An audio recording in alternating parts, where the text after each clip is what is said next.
Hello friends, welcome to my channel Edufile. आज के इस वीडियो में हम लोग समझेंगे एनालॉग और डिजिटल सर्किट क्या होता है या एनालॉग सिग्नल और डिजिटल सिग्नल क्या होता है।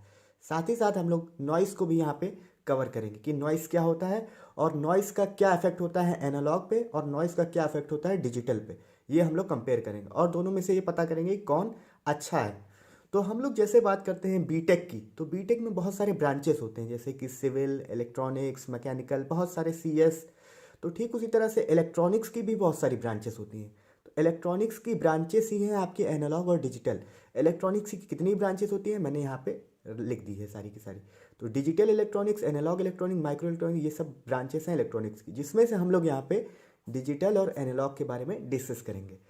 तो सबसे पहले हम लोग देखेंगे यहाँ पे सिग्नल क्या होता है, फिर उसके बाद हम एनालॉग सिग्नल और डिजिटल सिग्नल को देखेंगे। तो सिग्नल क्या होता है? सिग्नल कोई भी टाइम वेरिंग फिजिकल क्वांटिटी को हम कहते हैं सिग्नल। यानी कोई भी फिजिकल क्वांटिटी जो टाइम के साथ वेरी करे उसको हम क्या कहेंगे? Signal. For example alternating current या वोल्टेज, ये क्या हो रही है? टाइम के साथ वेरी कर रही है और ये एक फिजिकल क्वांटिटी है, तो हम इसको क्या कहेंगे? ये है हमारा सिग्नल। तो सिग्नल मैंने आपको बताया कि कोई भी चीज़, कोई भी फिजिकल क्वांटिटी जो टाइम के साथ वैरी करे, जो टाइम के साथ वैरी करे उसको हम कहते हैं सिग्नल। मैं अभी आपको डिफिनेशन भी यहाँ पे दिखा दूंगा, डिफिनेशन मैंने यहाँ पे लिखी हुई है। तो टाइम वेरिंग फिजिकल क्वांटिटी को हम सिग्नल कहते हैं। अब हम बात करेंगे यहाँ पे एनालॉग की और डिजिटल की। तो एनालॉग सिग्नल क्या होता है? देखिए, हमारे लाइफ में यानी हमारे रियल लाइफ में जितने भी सिग्नल होते हैं, रियल लाइफ की मैं बात कर रहा हूँ, वो सिग्नल होते हैं एनालॉग। जितने भी हमारे रियल लाइफ के सिग्नल होते हैं वो होते हैं एनालॉग। जैसे जैसे कि human voice, temperature, intensity of light, बहुत सारी चीज़ें जितने भी हमारे रियल लाइफ के एग्जाम्पल हैं वो होते हैं हमारे एनालॉग। अब बात करते हैं एनालॉग सिग्नल होते क्या हैं। तो एनालॉग सिग्नल वो सिग्नल होते हैं जो कॉन्टिन्यूसली कॉन्टिन्यूसली वैरी करते रहते हैं टाइम के साथ में, कॉन्टिन्यूसली वैरी करते रहते हैं। इसका मतलब ये है एनालॉग का मतलब। जैसे कि हमारा वोल्टेज हो गया, कौन सा वोल्टेज? अल्टरनेटिंग वोल्टेज और अल्टरनेटिंग करंट। तो ये जो हैं वो टाइम के साथ कंटिन्यूसली वैरी करते हैं। जैसे यहाँ पे मैं एग्जांपल दे रहा हूँ। मान लीजिए हमने यहाँ पे अल्टरनेटिंग वोल्ट लिया है 0 से 5 वोल्ट के रेंज में, ये लिया हमने, और हम देखेंगे कि ये टाइम के साथ कंटिन्यूसली वैरी कर रहा है कि नहीं। तो बिल्कुल करेगा। यहाँ पे इस तरह से ये टाइम के साथ में वैरी करेगा। आप यहाँ पे देख सकते हैं, यहाँ पे मैक्सिमम वोल्टेज होगा, यहाँ पे ये टाइम की एक्सिस है, ये वोल्टेज का एक्सिस है, आप यहाँ पे देख सकते हैं। तो आप यहाँ पे देख रहे हैं कि जैसे जैसे टाइम इंक्रीज हो रहा है, मतलब टाइम में प्रोग्रेस हो रहा है, वैसे वैसे वोल्टेज भी चेंज हो रहा है।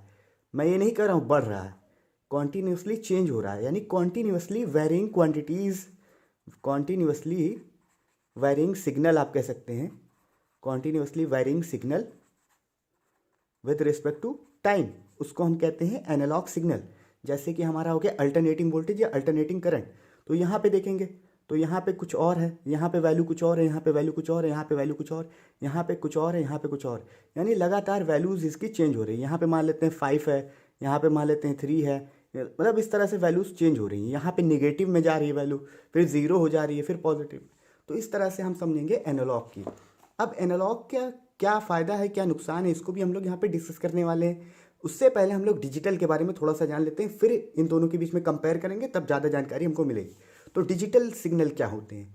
डिजिटल सिग्नल वो होते हैं जो जो डिसकॉन्टिन्यूस होते हैं। ये कॉन्टिन्यूस होता है। डिजिटल जो होते हैं वो कैसे होते हैं? डिसकॉन्टिन्यूस। डिसकॉन्टिन्यूस का मतलब क्या होता है मैं अभी आपको बताऊंगा। अब डिसकॉन्टिन्यूस होते हैं, साथ ही साथ डिजिटल में जो होता है वो डिस्क्रीट वैल्यू होती है। कैसी होती है?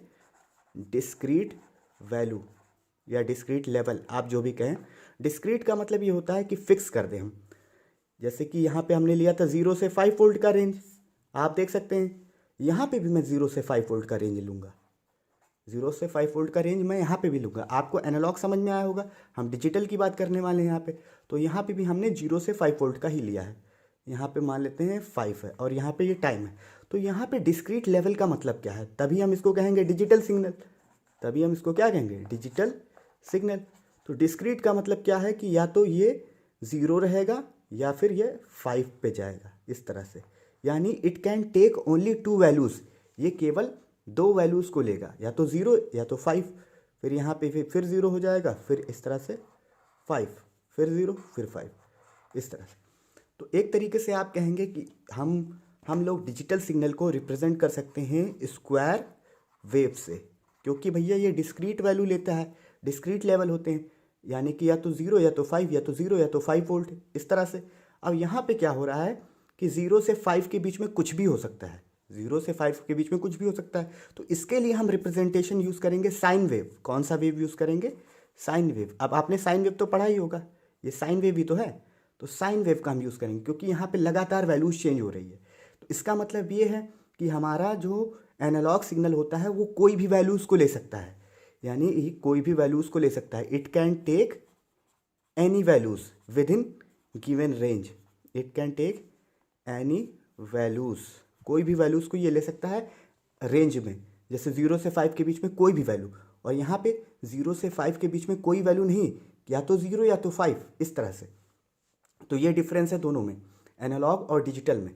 और एक चीज़ और है कि हम लोग डिजिटल में यूज़ करते हैं बाइनरी नंबर सिस्टम। कौन सा नंबर सिस्टम यूज़ करते हैं?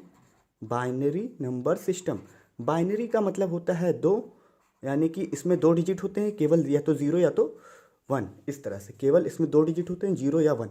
0 उस स्टेट को रिप्रेजेंट करता है जब आपका ऑफ होता है, और 1 उस स्टेट को रिप्रेजेंट करता है जब आपका ऑन होता है। मतलब क्या है इसका, इसको मैं आपको समझाता हूँ।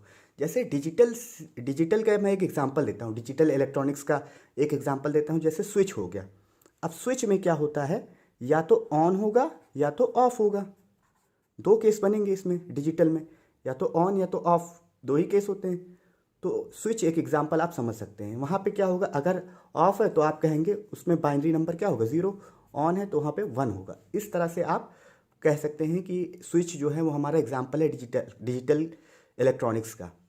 और भी बहुत सारे एग्जांपल हैं। अब एनालॉग का आपको एग्जांपल देना चाहूँगा कि एनालॉग ऐसा क्या एग्जांपल है जिसमें वैल्यू कंटिन्यूअसली चेंज होती है। तो मैंने आपको ये ह्यूमन वॉइस, टेम्परेचर, ये सब आपको बताया। जैसे टेम्परेचर हो गया, तो टेम्परेचर जो होता है वो फिक्स थोड़ी ना होता है। पूरे दिन में टेम्परेचर क्या होता है, इंक्रीज़ होता है, डिक्रीज़ होता है टाइम के साथ में। तो टेम्परेचर हो जाएगा हमारा एनालॉग का, और ये हमारा हो जाएगा डिजिटल का। और भी डिजिटल के बहुत सारी इन्फॉर्मेशन है, जैसे कि कंप्यूटर डेटा। अब कंप्यूटर डेटा जो होता है वो 0 1 1 0 इसी तरह से ट्रांसफ़र होता है, इसी तरह से, जिसको हम लोग कहते हैं बिट। अब ये 0 और 1 है जो इसको हम कहते हैं बिट। अब दोनों को ले लेंगे तो बिट्स हो जाएगा, इस तरह से, तो बिट कहेंगे इसको। तो इस तरह से हम लोग एनालॉग और डिजिटल के बारे में समझा, इन दोनों के सिग्नल के बारे में। अब ऐसे सर्किट जो एनालॉग सिग्नल को कंसिस्ट करते हैं उनको हम कहेंगे एनालॉग सर्किट, और ऐसे सर्किट जो डिजिटल को रखते हैं उनको हम कहेंगे डिजिटल सर्किट। ये भी हमने समझ लिया। अब दूसरा चीज़ हम लोग समझेंगे नॉइस के बारे में। उससे पहले मैं आपको थोड़ी डिफिनीशन दिखा देता हूँ दोनों की, ताकि आप लोग नोट डाउन कर लें। यह है सिग्नल की डिफिनीशन, ये है एनालॉग सिग्नल की डिफिनीशन, यहाँ पे आप देख सकते हैं। और ये है डिजिटल सिग्नल की डिफिनीशन, यहाँ पे आप देख सकते हैं, इस तरह से। तो यहाँ पे मैंने आपको डिफिनीशन दे दी। अब हम लोग देखेंगे कि जैसे भाई आपने सिग्नल लिया, आपको सिग्नल ट्रांसमिट भी तो करना है, इन्फॉर्मेशन को किसी को देना भी तो है, पास भी तो करना है इन्फॉर्मेशन को, तब क्या करेंगे, तब क्या होगा। तो उसके लिए हम क्या करते हैं, ट्रांसमिट करते हैं। क्या करते हैं, ट्रांसमिट करते हैं। जैसे हमें सिग्नल को क्या करना है, ट्रांसमिट करना है, तो उस केस में क्या होता है, यानी इफेक्ट ऑफ नॉइस, नॉइस के बारे में जानेंगे। तो जैसे कि मान लीजिए हमने पहले एनालॉग सिग्नल को लिया, किसको लिया, एनालॉग सिग्नल को पहले हमने लिया। अब एनालॉग सिग्नल को हम लेंगे तो एनालॉग सिग्नल आप जानते हैं साइन वेव की तरह होती है, इस तरह से। उसको हम ट्रांसमिट करेंगे, फिर इस तरह से वायर लगा देंगे और रिसीवर लगा देंगे, इस तरह से। रिसीवर में हम लोग क्या करेंगे, रिसीव करेंगे, यहाँ से ट्रांसमिट करेंगे सिग्नल को, इस तरह से। लेकिन यहाँ पे क्या होता है, ये हमने लिया है 0 से 5 वोल्ट के रेंज में, एनालॉग का मैं बता रहा हूँ आपको। तो यहाँ पे क्या होगा कि नॉइस आ जाएगा। नॉइस क्या, नॉइस मतलब अनवांटेड सिग्नल। नॉइस का मतलब होता है अनवांटेड सिग्नल, इसमें आ जाएगा। क्या आ जाएगा, अनवांटेड सिग्नल। जैसे कि मान लीजिए आपको कोई सिग्नल ट्रांसमिट करके रिसीवर तक पहुंचाना है, तो क्या होगा, इसमें कुछ अनवांटेड सिग्नल आ जाएगा। यानी आप कह सकते हैं एनालॉग सिग्नल वो सिग्नल होता है जिस पर नॉइस का इफेक्ट भी होता है। अब नॉइस मतलब अनवांटेड सिग्नल, जो सिग्नल हम नहीं चाहते हैं वो सिग्नल भी इसमें आ जाता है। नॉइस मतलब अनवांटेड सिग्नल, जो सिग्नल नहीं चाहते वो भी आ जाता है। जैसे यहाँ पे देखिए, यहाँ पे जब हम इसमें ट्रांसमिट करेंगे, मान लीजिए हमने यहाँ पे 0 से 5 के बीच में लिया 3 वोल्ट, 3 वोल्ट का मान लेते हैं, तो 3 वोल्ट का हमने लिया, तो 3 वोल्ट में मान लेते हैं हमारा ऐड हो गया 0.2 वोल्ट नॉइस। अब नॉइस कैसे ऐड होता है ये बात हम लोग देखेंगे। तो नॉइस ऐड होता है थर्मल एटॉमिक वाइब्रेशन से। एटॉमिक वाइब्रेशन से क्या होता है, कुछ अनवांटेड सिग्नल प्रोड्यूस हो जाते हैं, या फिर जैसे एनालॉग का आपका जो सर्किट होता है, सर्किट में कुछ गड़बड़ी की वजह से भी नॉइस क्रिएट होता है। तो इस तरह से नॉइस क्रिएट होता है, या तो सर्किट में गड़बड़ी की वजह से नॉइस क्रिएट हो सकता है, दूसरा चीज़ या तो थर्मल वाइब्रेशन से। यानी थर्मल वाइब्रेशन किस में, एटॉमिक पार्टिकल्स पे। अब भाई कोई भी चीज़ एटम से मिलकर बनी होती है तो उसमें वाइब्रेशन होगा तो कुछ अनवांटेड सिग्नल प्रोड्यूस होंगे, उसको हम कहते हैं नॉइस।